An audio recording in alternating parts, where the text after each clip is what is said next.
Hello and welcome to another Excel video. I'm going to show you the count functions. Now I think there's like 8 different kind of count functions, but I don't use all of them. The main ones I use are these ones, okay?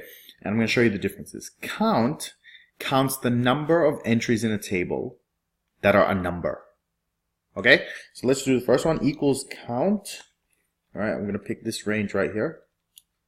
All right, it's going to say 6. And the reason it's 6 is it's going to go 1, 2, 3, 4, 5, 6. 6 to say how many are numbers. Okay.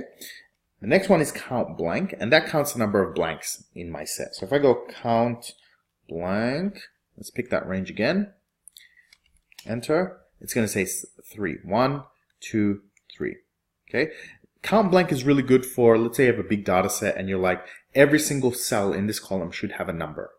Count blank is good to see if there really is a number there. Because if you have rows of like 10,000, how do you find one that doesn't have anything in it, right? So it's a neat little trick. Count A just means, is the cell filled with anything?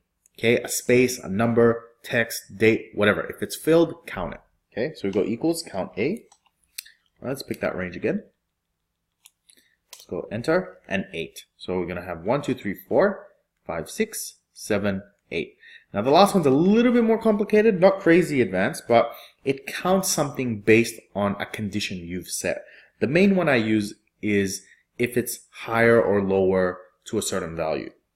All right, so if I go equals count if, right, I'm going to select this range, and I'm going to go comma, and I want it to count it if the number is greater than 3. So let's put it, you have to put it in quotes, which I don't understand why it should be in quotes, but okay.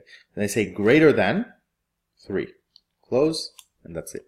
So it's going to count it if it's greater than 3. So we're going to have this one right here. 1, 2, 3. Right? So those are 4 count functions. The information you get out of counts, you can make use of somewhere else. You can use it for validation. You can use it for checks. You can use it for final results. You can use it for all sorts of things. Okay, so I'll leave it to you with your creativity. Hope you enjoyed and see you next time.